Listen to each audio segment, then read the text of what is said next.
Hey y'all, welcome back to the Self Love series. This is a series that is just focused on how we can do and have more self love for ourselves. I'm your girl, Yan. We are in day 4. Day 1 was an intro to the self love series. Day 2, we talked about what does self love mean or what is self love. Day 3, we talked about setting boundaries and how that's important for our self love. And today is day 4. We are going to be talking about self care practices. And without further ado, let's go ahead and jump right into it.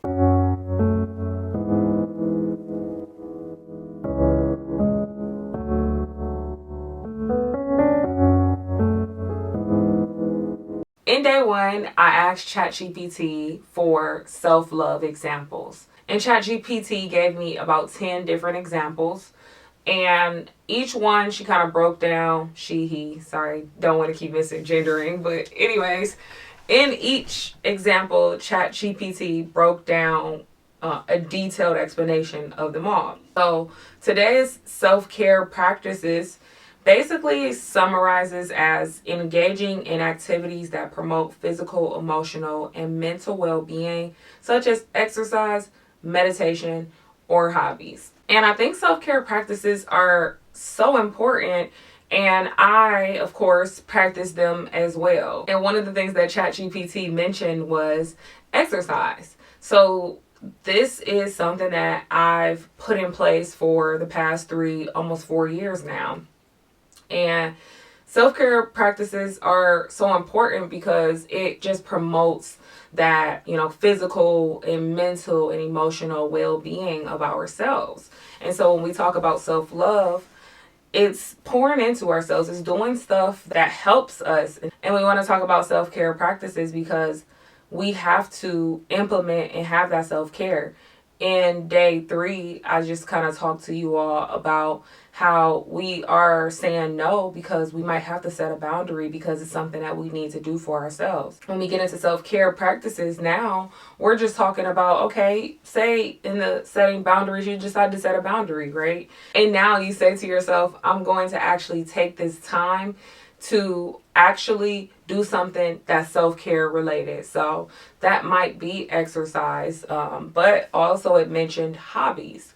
What are some hobbies that you have? So to name a few of mine, I mentioned before I started posting on social media a little bit more, and that started to become a hobby for me. Also, another hobby of mine, I would say, is like I have this game on my phone, and you know how the saying, you got some games on your phone? It's so crazy to see myself become that person that I might start playing this game, and it just kind of, I'll say, just puts me in this space to where it's just like, it's just me in the game, and I'm not really having to think about too much besides just playing this game. And it's such a great mental exercise, I would say, for me, because it allows me to just kind of just relax and play my game, right? Another self-care practice or hobby, I would say now for me, has become getting more in tune with God. So reading my Bible on a day-to-day basis, going to church on a weekly basis.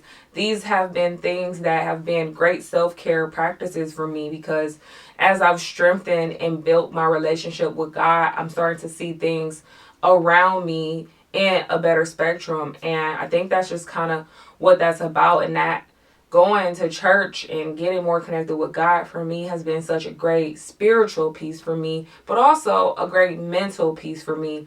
It's the refresher that I need every single week that I go to church. It's the refresher that I need every day when I read my Bible and do Bible study. It's a great refresher and it's a great self-care practice. And ultimately, it's promoting the self-love that I have. And so if we get into just some more hobbies, I would say of mine, we can even talk about just doing this right now here with you all. I would definitely say this has come to be such a great hobby for me when I can get in front of a camera and just kind of talk to you all and share something that I personally am doing and in hopes that it will help you. I like to say that I'm not an influencer, but I am an inspirer, an inspiration. Like I have a goal to inspire others to want to be the best versions of themselves. I remember when I first began my self-love journey. Looking back compared to now, it's just like, wow, the growth is amazing. It's so great to see myself having these self-care practices that I'm always implementing and putting myself first. I know that if I'm starting to feel stressed, I know what I need to do. And there are some things that I still don't even do, but I would like to start incorporating. So the ChatGPT example gave us meditation, for example. And I believe meditation to be a really good thing. In fact, I started reading this book and I talked about it in my Positive Thoughts series.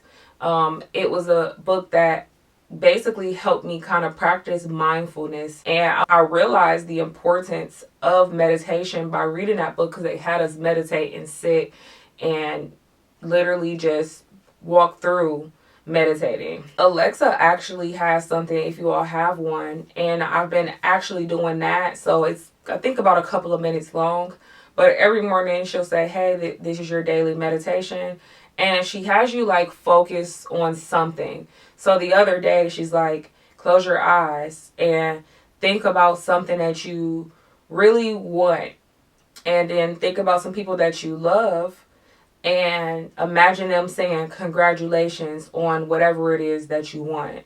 And I thought that was a really great practice. I was like, this is amazing. I actually love this practice. And she always asks too, like, did you enjoy this meditation practice?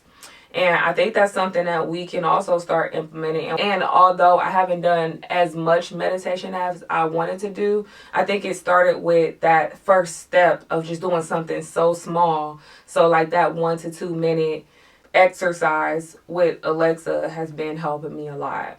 But self-care is whatever you want it to look like.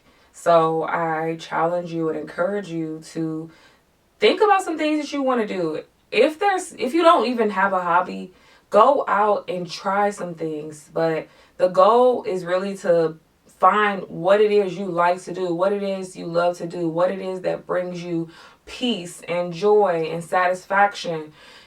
It could be, oh, I like to go to the movies, taking yourself to the movies. Not saying you have to do this every week.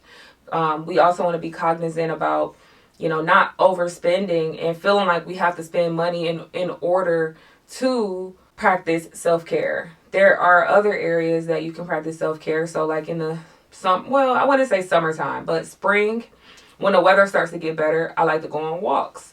And that's something that I find great peace and joy in. And I like to sit out in nature. That's also something that I know brings me so much peace and so much joy. And it really just helps me get back connected and grounded.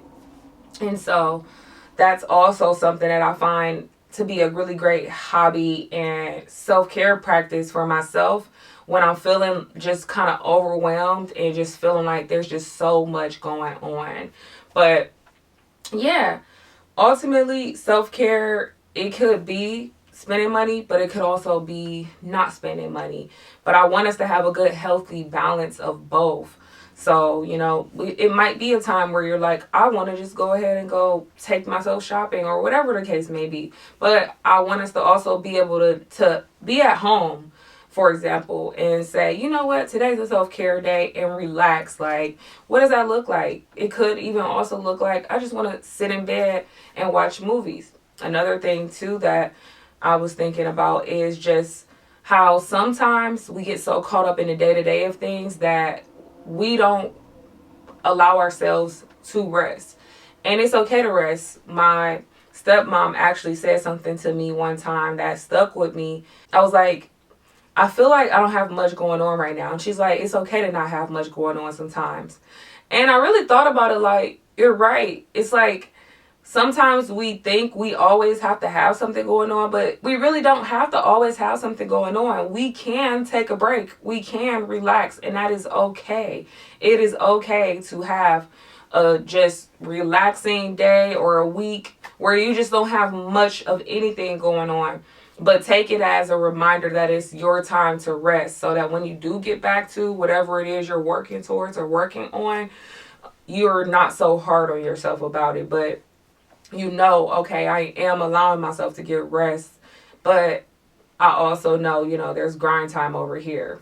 But we do have to make sure that rest is just as important as getting out here and getting to it too. So, self care is so essential to our self love because we're taking care of ourselves ultimately. And when we do that, we do a practice that makes us feel good, not even just on the outside, but on the inside. And that practice is ultimately something that you will thank yourself for in the long run. So, if you don't have any self care practices again, or hobbies, or whatever the case may be, I really would encourage you to go out and just try some stuff. Try whatever it is. And if you do have some, maybe do a little bit more of it. When we're having so much stress and anxiety over the things that we can't control, that's a great moment to say, you know what? Let me take a step back, let me relax, and let me do some self care. So I hope that you're practicing more self care. This self love series is, again, just kind of looking at different areas and how we can improve our self love, and self care practices are definitely high up on that list. So I hope you do a little bit more self care. And yeah, this will complete day 4. Like, comment, share, subscribe. And I will see y'all tomorrow. Bye.